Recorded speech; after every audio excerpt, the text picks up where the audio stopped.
Sumainyo ang Panginoon. At sumaiyo rin. Ang mabuting balita ng Panginoon ayon kay San Lucas. Papuri sa iyo, Panginoon.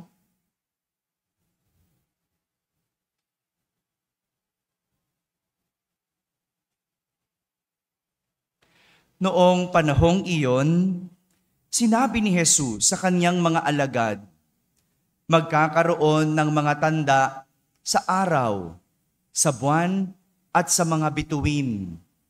Sa lupa, ang mga bansa ay masisindak at malilito dahil sa ugong at mga daluyong ng dagat.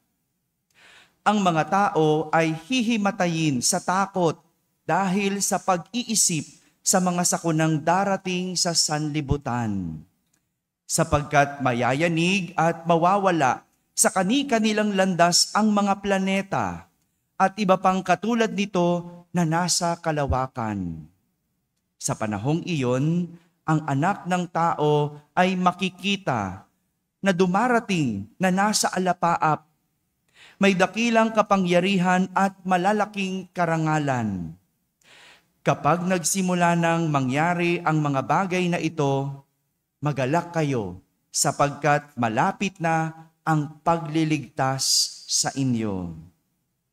Mag-ingat kayo na huwag magumon sa katakawan at paglalasing at mabuhos ang inyong isip sa mga intindihin sa buhay na ito. Baka abutan kayo ng araw na iyon na hindi handa. Sapagkat darating iyon nang hindi inaasahan ng tao sa buong daigdig. Kaya't maging handa kayo sa lahat ng oras. Lagi ninyong idalangin na magkaroon kayo ng lakas upang makaligtas sa lahat ng mangyayaring ito at makaharap sa anak ng tao. Mga kapatid, ang mabuting balita ng Panginoon. Pinupuri ka namin, Panginoong Hesukristo. Magsiupo ang lahat at ating pakinggan ang homilya. Isang magandang umaga po sa inyong lahat. Magandang umaga sa lahat ng mga nasa barangay na nakakapakinig ng ating banal na misa, sa lahat ng mga nasa tahanan na nagsisimba via online, sa lahat ng mga nasa abroad. Isang magandang araw po sa inyong lahat. Kasama kayo sa aming pagdiriwang ng banal na misa dito sa ating parokya. Magandang umaga po.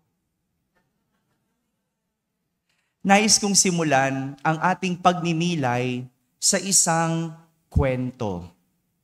Ang aking kwento ay tungkol sa isang matandang babae na nakaupo sa isang parke. Minsan, itong babaeng ito naupo sa isang park. At habang siya'y nakaupo sa park, may nakita siyang isang batang lalaki at may isang ama. Pinagmasdan niya ang mag-ama. Ang ama nakaupo. Halos kalapit niya habang pinapanood ang kanyang anak na masayang-masayang nagbibisikleta. Habang nagbibisikleta ang bata, nakangiti mula sa malayo ang ama. Nung magdidilim na, tinawag ng ama ang kanyang anak. Anak, uwi na tayo. Sumigaw ang anak. Sabi ng anak, Tay, 5 minutes pa. Pumayag yung ama. Sabi ng ama, sige, 5 minutes. Pinagmamasdan sila mula sa malayo nitong babaeng ito. Alam mo naman ang chismosa, di ba? Ganyan. No? Tatahi-tahimik lang yan, pero nagmamanman yan. At makalipas yung 5 minutes na sinigaw ng bata, sumigaw muli yung anak. Anak, halika na, uwi na tayo. Sumigaw muli yung bata, Tay, 5 minutes pa. Sumigi, pumayag ang ama. At pinanunod pa rin mula sa malayo ng babae ang mag-ama. Nang makalipas ang 10 minuto, sumigaw ang tatay, Anak, halika na, magagabi na. Sumigaw muli ang anak, Tay, 5 minutes pa. Ilang minuto na yung lumipas? 15 minutes na, no? 15 minutes na. Alam mo naman yung marites na babae, iniintay. No? 15 minutes na. Nakangiti pa rin yung ama. 15 minutes nang lumipas, sige, pinayagan pa. No? Nung makalipas ang 15 minutes, sumigaw uli yung tatay, anak, magagabi na. Sabi ng bata, Tay, last na, 5 minutes pa. 5 minutes pa. Namangha yung matandang babae sa kanyang nakikita sa ama. Kaya tumayo ito at umupo malapit sa ama. Sabi nung babae sa tatay, napakapasensyoso mo namang mag-intay. Pinagmamasdan ko kayo, 20 minutes na. Nagulat yung tatay. No? Nagulat yung tatay na pinagmamasdan pala sila. No? Sabi nung tatay, akala kasi ng anak ko, nag-iintay ako. At nakakapaglaro pa siya ng 5 minuto. Pero ang totoo, kaya napakapasensyoso ko ay dahil ang tingin ko, nagkakaroon pa ako ng pagkakataong panoorin ang anak ko ng 5 minuto. Mga kapatid, tayo ngayon ay pumapasok na sa panahon ng Adbyento. Nang ibig sabihin ay pagdating. Sabihin nyo nga, pagdating. Isa pa. Yan. Sa Soledad pala, hindi sabay-sabay mga tao dito, no? Oh, doon din, pag nagdadasal kami, pag sinabi kong sabay-sabay, kanya-kanya rin, no? Dito, hindi pala sabay-sabay, no? Ang panahon ng Adbyento, ibig sabihin, pagdating. Alam natin na panahong ito, mayroong isisilang. Ang pagsilang, ang kaarawan at pagdating ng ating Panginoong Jesus. At ito po ang tinutukoy ng ating mga pagbasa. Sa ating unang pagbasa, tinukoy ni Propeta Jeremias na ayon sa Panginoon, may paparating na isang pangako na magpapairal ng katarungan at katwiran sa buong lupain. Ayon sa propeta, sa mga araw na iyon, dadating ang isang tagapagligtas. Maliligtas ang Huda at mapayapang mamumuhay ang mga taga-Jerusalem. Ito ang tinutukoy ng ating unang pagbasa. Ang pagdating ng Panginoon, ang unang pagdating ng Panginoon o ang first coming. At ito ay walang iba kundi ang pagsilang ni Jesus. Pagsilang ni Jesus. That is the first coming. Nung isinilang si Jesus, yun ang unang pagdating dahil nagkaroon ng tagapagligtas. Samantala, sa ating ebanghelyo, narinig din natin kung paano mangyayari ang ikalawang pagdating. O sa Ingles, ang very good, marunong pala mag-Ingles dito. The second coming. Sinong dadating? Si Jesus pa rin. Pero medyo kakaiba. Dahil ayon kay San Lucas, magkakaroon ng kaguluhan sa mundo. Mayayanig at mawawala ang mga planeta. Ganyan ang second coming. Pero, makikita nating dumarating mula sa alapaap na may dakilang kapangyarihan ang anak ng tao. Pagdating, ganyan ang second coming. Aabutan pa ba natin yon? Pakitingnan mo nga yung katabi mo. Mukha bang aabot pa yan doon? Ha? O nakapikit na, hindi na inabot. Pagdating, no? Hindi natin alam kung kailan yon. Hindi natin alam kung aabutan pa natin yon. Pero ang sinasabi, dadating. Kung di man natin inabot, hindi na natin problema yon. Kung aabutin man natin yon, ang sinasabi lang, dadating. Pagdating, anumang klase ito, una o pangalawa, isa lang naman ang pinupunto ng ating mga pagbasa. Paghandaan at panabikan at hindi kainipan. Paghandaan at panabikan at hindi kainipan. Madalas, kapag pinag-uusapan ang pagdating, ang madalas nating gawin ay mag-intay. Hindi po ba? Mag-intay. Pag alam mong may dadating na bisita, nag-iintay ka. Kapag alam mong may dadating na kamag-anak mula sa abroad, nag-iintay ka. Oh, iniintay nyo ba? Siyempre, no, intay ka ng pasalubong, no, alam mo naman tayong Pinoy, no, basta abroad akala natin lagi may tsokolate, no? Hindi natin alam, no, dusa doon, hirap doon, no? Pero tayo iniintay natin pasalubong. Pag nag-iintay ang isang tao, ang ginagawa, no, nagbibilang, inoorasan. Kaya tayo nawawala ng pasensya ay dahil inaantay natin. Kaya tayo naiinip ay dahil inaantay lang natin ang isang pagdating. Katulad na lang ng isang OFW na inaantay ang pagdating, nakakainip kung araw-araw mong iintayin, kung wala kang gagawin kundi ang tumingin sa kalendaryo. 9 months pa pala.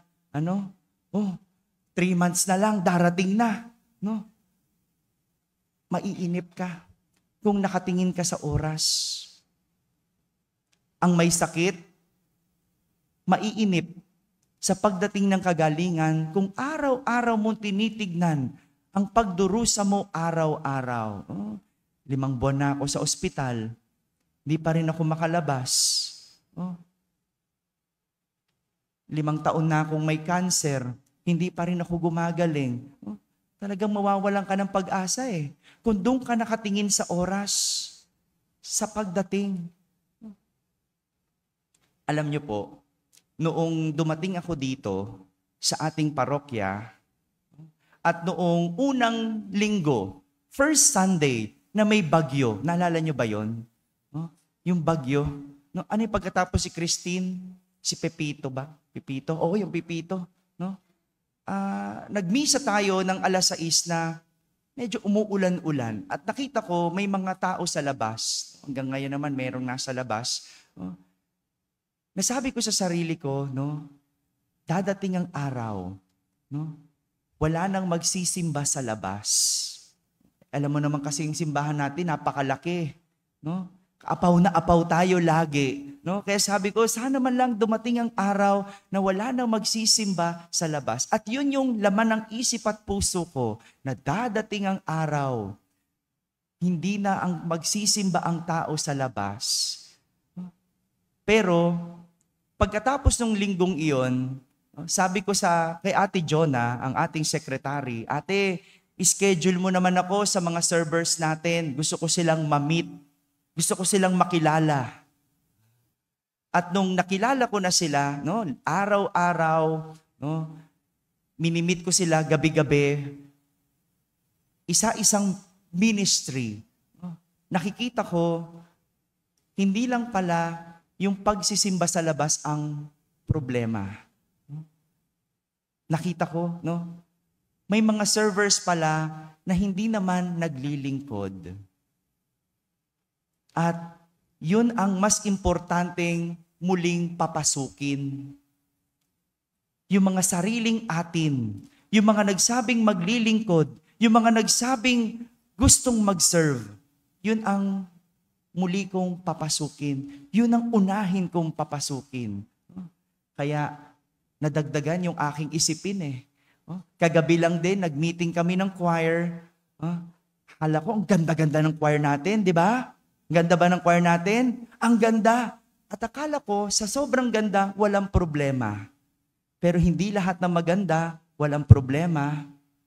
Kadalasan, nasa loob lang pala. No? At ganun din, no? Hindi rin naman pala buo. May mga nawawala, may mga hindi na nakakapaglingkod, may mga hindi nakakabalik, meron sa practice lang, pero sa mismong service, wala. No? Pero ito pala, yung mas uunahin kong dumating. Sabi ko sa kanila, gusto ko ngayong Adbyento, ngayong Kapaskuhan, pag nilaya ninyo, magdesisyon kayo. Balikan nyo ako next year. Kung anong desisyon ninyo, maglilingkod ka ba o hindi? Oo o hindi lang. At iyon ang aking Adbyento sa mga panahon ngayon. Intayin, dumating ang kanilang desisyon. Intayin, dumating ang araw na wala nang magsisimba sa labas dahil meron na tayong building. Gusto nyo ba yung araw na yon?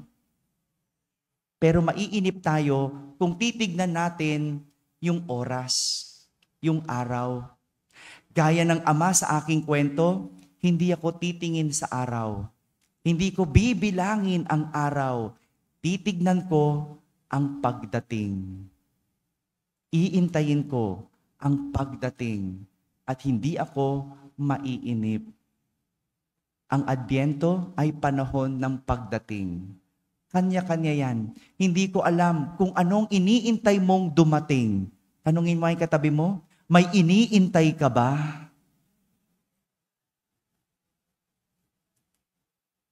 Hindi ko alam eh. Kung may sakit ka, iniintay mong gumaling. Kung nagpautang ka, iniintay mong magbayad.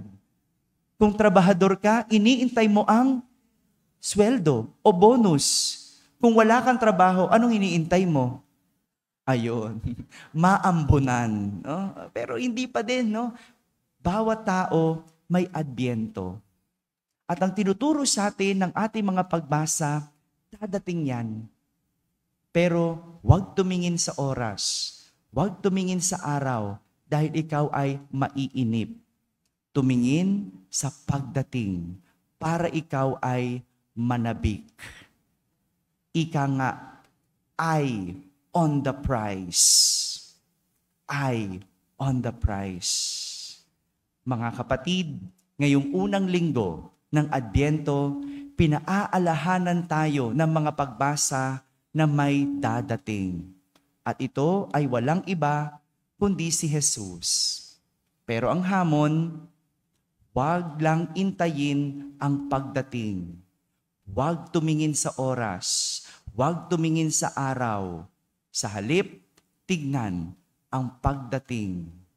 Maghanda at panabikan para pag dumating, mas magkaroon ito ng lalim at kahulugan sa atin. Amen? Amen. Nais ko pong anyayahan ng lahat na bumili po ng ating parish calendar, no? 2025 parish calendar. Ito po ay nagkakahalaga ng 70 pesos. So sana po lahat ng mga bahay dito sa ating parokya ay magkaroon kahit na at least isang kalendaryo lamang po. Oh. Available po ito sa ating parish office. Ito po ang ating design. Siyempre walang iba, tinampok natin ang ating mahal na ina, ang ating Nuestra Señora de la Soledad. 70 pesos lang po sa mga nagnanais bumili sa abroad o sa mga malayong lugar, mag-message lamang po sa ating Facebook page at hintayin nyo lang po yung sagot po namin. Maraming salamat po.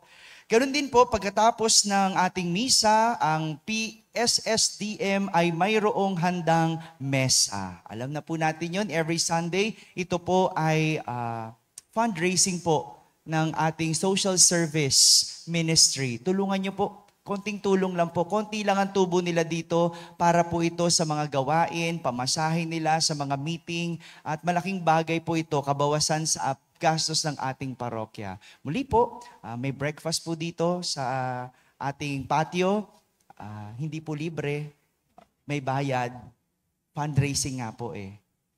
Maraming salamat po. Ang Adbyento ay pagdating. Ano ang iyong Adbyento? Sabihin mo sa sarili mo, dadating. Dan. Huwag tumingin sa oras. Huwag tumingin sa araw. Tingnan ang pagdating. Sumainyo ang Panginoon. At sumaiyo rin. Iyuko po ang inyong ulo habang ginagawad ang pagbabasbas. Ang makapangyarihang Diyos Ama ng bugtong na anak na naparito na noon at hinihintay naming bumalik ngayon ay siya nawang magpabanal sa inyo, pakundangan sa liwanag ng kaniyang pagdating at siya rin nawang pumuspos sa inyo sa pagpapala ngayon at magpasawalang hanggan. Amen. Patatagin nawa niya kayo sa pananampalataya, paligayahin sa pag-asa at pakilusin sa pag-ibig na puspos ng sigla, ngayon at magpasawalang hanggan. Amen. Kayong nagagalak sa pagdating ng nagkatawang taong manunubos ay puspusin nawa niya ng gantimpalang buhay na di matatapos kapag siya'y dumating ng may kadakilaang lubos, magpasawalang hanggan. Amen. At pagpalain kayo ng makapangyarihang Diyos, Ama at Anak at Espiritu Santo. Amen. Tapos na po ang ating pagdiriwang, humaiking taglay ang pag-ibig at kapayapaan ni Kristo. Salamat sa Diyos.